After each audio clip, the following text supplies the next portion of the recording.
Əzim, mən sənə bir şey deyim. Qalibiyyət sona qədər getsə də mən artıq deyirəm ki, qurban olum geri qayıt. Niyə? Çünki uşaqlar çox darıxır, çox ağlayır. O hər dəfə oyunda biraz yıxılanda və yaxud da ki oyunu belə uduzanda uşaqlar ağlayır. Və mən də başlayıram bunları sakitləşdirməyə. Bu onların dərsinə, gündəlik həyatına, hazırlıqlarına çox ciddi təsir eləyir. İnanın mənə ki, mən əgər bilsəydim ki, bu uşaqlara belə təsir eləyəcək, yalvarardım ki, sənə qurban olum, getmə. Amma bu da indi onun işidir. Doğuş ayrıca bir insandır. Mən onun işlərinə qarışa bilmərəm.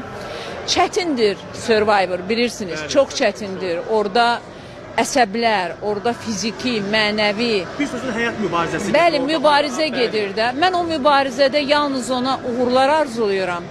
Ümid edirəm ki, özü ne